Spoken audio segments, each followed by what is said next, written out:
మహాగణాధిపతయే నమః. ఓం గురుభ్యో నమః. ఓం శ్రీమాత్రే నమః. పరమేశ్వర స్వరూపమైనటువంటి జ్యోతిష, వాస్తు మరియు ఇతర అనేకమైనటువంటి శాస్త్రములను మనకు అందించినటువంటి మహర్షులకి నమస్కారం. హయగ్రీవ హయగ్రీవ హయగ్రీవేతి యోవధేత్ తస్య నిస్సరతే వాణి జహ్నుకన్యా ప్రవాహవత్. అరుణాం కరుణాతరంగితాక్షీం ధృతపాశాంకుశపుష్పబాణచాపాం అనిమాదిభిరావృతాం మయూకైః అహమిత్యేవ విభావయే భవానీం. శ్రీమాత్రే నమః. ప్రేక్షకులకి ఆ లలితాంబిక అమ్మవారి యొక్క అనుగ్రహం పరిపూర్ణంగా కలగాలని మనస్ఫూర్తిగా కోరుకుంటూ మనం ఈరోజు చెప్పుకోబోయేటువంటి టాపిక్ ఏమిటంటే, చాలామందికి కన్ఫ్యూజన్స్ ఉంటాయి. నేను ఏ దేవత ఆరాధన చేస్తే నా లైఫ్ బాగుంటుంది, ఏ దానము చేస్తే నాకు ఉండేటువంటి పూర్వజన్మ కర్మ తొలగుతుంది అనేటువంటి అన్వేషణలో ఒక దేవత దగ్గర ప్రారంభమవుతుంది వాళ్ళ యొక్క స్పిరిచువల్ జర్నీ.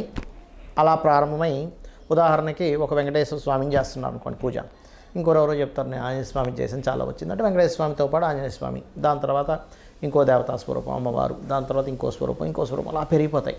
దేవతారాధన చేసినప్పుడు వాళ్ళకి కొన్ని మంచి మంచి అనుభూతులు కలిగినప్పుడు దాన్ని వదిలితే ఏమవుతుందో అనే దీంతో ఎక్కువ పెట్టేసుకొని కన్ఫ్యూజన్లో ఉంటారు. అసలు నేను ఏ దేవతను ఆరాధిస్తే మంచిది అనేటువంటిది ఇక్కడ ఒకటే గుర్తుపెట్టుకోవాలి. మీరు ఏ దేవతను ఆరాధించినా అది మూల పరమాత్మకే అందుతుంది. అయితే ఇక్కడ స్పెసిఫిక్గా అందరి రక్తము ఎర్రగా ఉన్నప్పటికీ ఒక్కొక్క గ్రూప్స్ ఉంటాయి.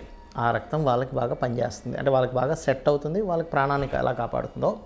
ప్రతి లగ్నము, ప్రతి రాశి, లగ్నం తెలియని వారికి రాశి పరంగా మీరు ఏ దేవత ఆరాధన చేస్తే, ఏ స్వరూపంలో ఉన్న పరమాత్మని ఆరాధిస్తే, అంతా ఒకటే గుర్తుపెట్టుకోండి, అందరూ ఒకటే.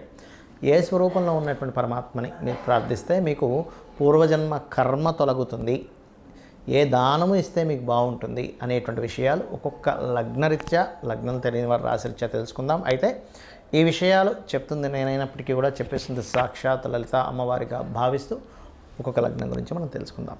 వృశ్చిక లగ్నము, వృశ్చిక రాశి. వృశ్చికం వారికి పూర్వజన్మ కర్మ దేంతో కనెక్ట్ అయి ఉంటుంది అంటే, ఇక్కడ షేర్ మార్కెట్స్లో ఇబ్బంది పడడం కానీ, లేకపోతే మిస్క్యాలిక్యులేషన్స్తో ఏదో వ్యాపారం ప్రారంభించడము, ఎక్కువ ఏదో వస్తుందని తక్కువ వచ్చేదాన్ని ఎక్కువ క్యాలిక్యులేట్ చేసుకోవడం వల్ల ఇరుక్కుంటారు వీళ్ళు.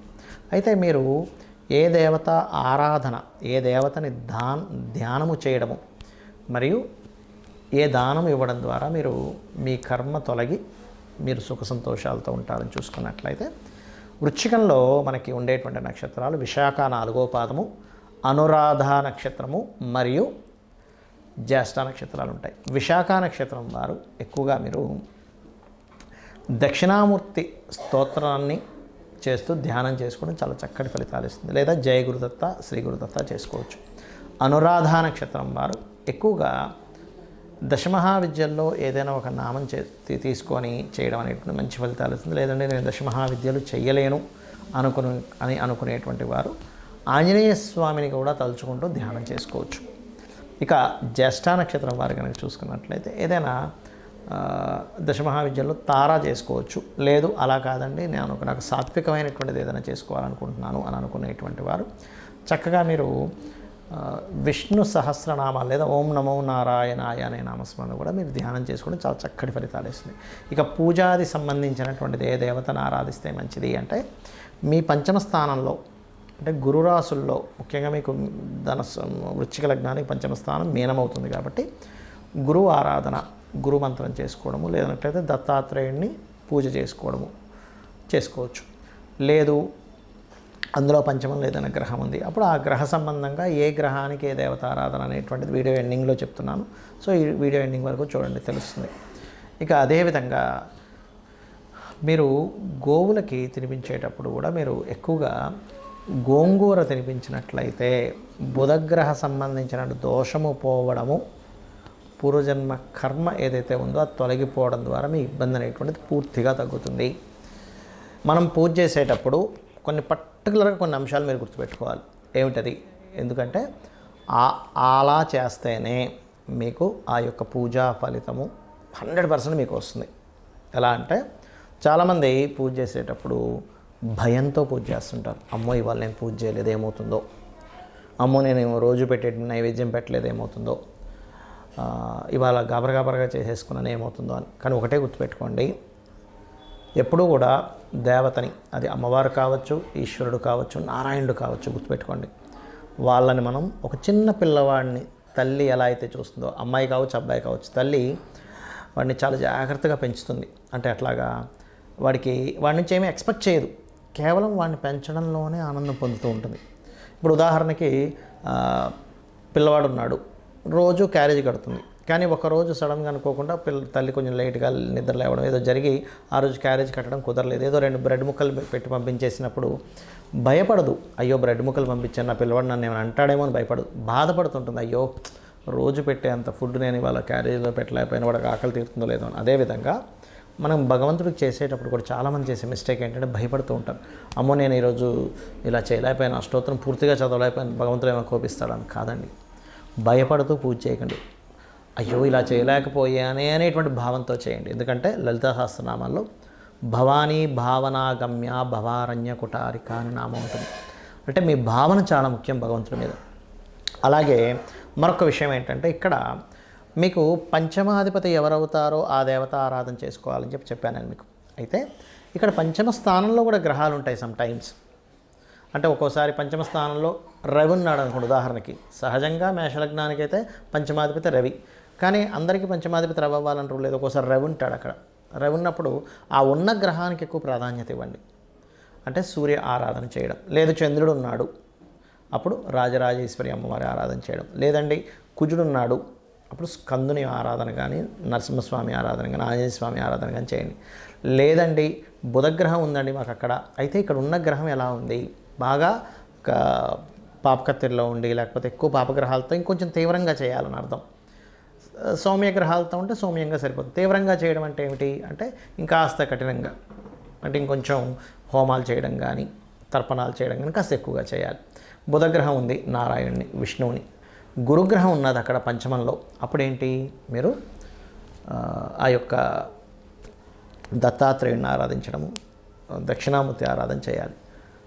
శుక్రుడు అమ్మవారి ఆరాధన, శని ఈశ్వర ఆరాధన లేదా ఆంజనేయ స్వామి ఆరాధన, రాహు దుర్గా కేతువు ఉన్నట్లయితే పంచమ స్థానంలో గణపతిని ఆరాధించాలి. ఇదే విధంగా మనకు పంచమంలో ఉండే గ్రహాలు లేదా పంచమాధిపతి ఎవరయ్యారో ఈ ఆరాధన చేయడం ఎంత ముఖ్యమో 6వ స్థానంలో ఉండేటువంటి గ్రహాలు 6వ అధిపతికి సంబంధించిన దానాలు కూడా ఇవ్వాలి. మనం వీడియోలో 6వ స్థానాధిపతి ఎవరో వాళ్ళకి దానం ఇవ్వమని చెప్పేశాం. కానీ 6వ స్థానంలో ఏదైనా గ్రహం ఉంది, ఇప్పుడు రవి ఉన్నాడు గోధుమలు దానంగా ఇవ్వండి, చంద్రుడు బియ్యం, కుజుడు కందులు, దాంతోపాటు ఎరుపు రంగు క్లాత్, అదేవిధంగా బుధుడు పెసలు, గురువు శనగలు, అదేవిధంగా శుక్రుడు బొబ్బర్లు, శని తెల్ల నువ్వులు, రాహు మినుములు, కేతువు ఉలవలు దానంగా ఇవ్వండి. అయితే ఇక్కడ ఒక విషయం ఏంటంటే దానం ఇచ్చేటప్పుడు తీసుకునే వ్యక్తి ఈశ్వర స్వరూపంగా భావించి ఇవ్వండి. ఏదో నా దగ్గర ఉన్నాయి అనేటువంటి భావంతో కాకుండా చక్కగా ఆ తీసుకునే వ్యక్తి కూడా బ్రాహ్మణుడికి అంటే పురోహితుడికి ఒక లక్షణం చెప్పబడింది, దానము తీసుకోవాలి దానము ఇవ్వాలి అట. చాలామంది ఈ మధ్య ఏం చేస్తున్నారంటే తీసుకునేటువంటి విషయంలో అమ్మో మేము తీసుకోము, మేము తీసుకుంటే మాకు ఆ కర్మ వస్తుంది అనేటువంటి భయపడుతుంటారు. అయితే ఇక్కడ చాలా సందర్భాల్లో ఏమవుతుంటుందంటే వాళ్ళు తీసుకొని పక్కన పెట్టేయడం లేదా అక్కడ పెట్టేసి వెళ్ళండి అన్నమో అంటూ ఉంటారు. అలాగా అక్కడ పెట్టేసి వెళ్ళండి అనుకునే దగ్గర మీరు దానం ఇవ్వడం అనేటువంటిది అనవసరం. మరి అలాంటప్పుడు కొంతమంది అడుగుతుంది ఏంటంటే ఏమంటే మరి ఈ దాన ప్రక్రియలో గోవుకి ఏమైనా పెట్టొచ్చా అంటూ ఉంటారు. గోవులకి ఈ దానం ఇచ్చేది పెట్టకండి. ఇప్పుడు గోధుమ రవ్వ తినిపించవచ్చు గోవుకి, బియ్యము పిండి వరకు తినిపించవచ్చు, కానీ ఈ కందుల కంటే కూడా ముఖ్యంగా క్యారెట్స్ తినిపించండి కందుల ప్లేస్లో, అంటే కుజుడికి సంబంధించింది. అలా కాదు శనగలు ఇస్తున్నాము గురువుకి సంబంధించింది, అలాంటి సమయంలో మీరు ఆ గ్రహానికి సంబంధించిన అరటికాయలు తినిపించవచ్చు గురువుకి సంబంధించిన విషయంలో. శుక్రుడికి సంబంధించిన విషయంలో ఏదైనా తీపి పదార్థాలు తినిపించవచ్చు. శనికి సంబంధించిన బెల్లం తినిపించవచ్చు, నువ్వులు తినిపించకండి. రాహు అదే నువ్వులు అదే బెల్లపు ఉండలు ఒక 4 ఉండలుగా తినిపించండి. కేతువు గ్రాసం తినిపించండి. బుధుడికి సంబంధించిన దాంట్లో గోంగూర తినిపించండి. బుధగ్రహ దోషం ఎక్కువగా ఉంది అని చెప్పారు మీకు ఎవరైనా జ్యోతిష్కులు, గోంగూర తినిపించండి. ఏమవుతుందంటే దీనివల్ల మీకు ఖచ్చితంగా ఆ గ్రహదోషము అంటే దానం ఇచ్చినప్పుడు ఏ ఫలితం వస్తుందో ఆ ఫలితం వస్తుంది. కానీ ఇక్కడ ఏంటంటే కొన్నిసార్లు మీరు పెట్టేటప్పుడు గోవు యాక్సెప్ట్ చేయదు. అది 2 కారణాలు ఉంటాయి అక్కడ. ఆల్రెడీ దానికి కడుపు నిండి ఉండొచ్చు, లేదా మీ దోషము పోవడానికి ఇంకొంచెం సమయం పడుతుంది. అలాంటప్పుడు 2-3 సార్లు ప్రయత్నం చేసినట్లయితే గోవుని కాస్త మనసులో నమస్కరించుకొని గోవుకి నమస్కారం పెట్టి చేసినట్లయితే అప్పుడు తింటుంది. గోవు ఎప్పుడైతే స్వీకరించిందో అక్కడ మీకు దోషం పోతుందని అర్థం. అందులో ముఖ్యంగా దేశీవాలి గోవుకు పెట్టండి, జెర్సీ ఆవుకు పెట్టండి, కానీ పాపం పోతుంది అంటే మీ యొక్క కర్మ తొలగుతుందనే భావంతో పెట్టకండి. ఒక జీవికి పెడుతున్నాము, ఆహారం పెడుతున్నాను అనేటువంటి మానవతా దృక్పథంతో పెట్టండి. కానీ జెర్సీ ఆవుకి ఆ పవర్స్ ఉండవు. బికాజ్ ఆఫ్ అది పిగ్ స్పెర్మ్తో తయారైంది కాబట్టి దానికి ఎనర్జీ ఉండదు. దేశీవాలి గోవుకే ఎనర్జీ ఉంటుంది. ఇది గుర్తుపెట్టుకోండి. ఇక మీరు ముఖ్యంగా నేను ఇప్పుడు చెప్పినటువంటిది ఏదైతే ఉంటుందో దానాలు, మీకు పాపగ్రహాలు 6వ స్థానంలో ఎక్కువగా ఉన్నప్పుడు కనీసం ఫస్ట్ ఒక 7 వారాలు ఇచ్చేసి ఎవ్రీ 3 మంత్స్కి ఒకసారి ఇస్తుండండి దానం. అదేవిధంగా దేవతారాధన మాత్రం నిత్యము చేయండి.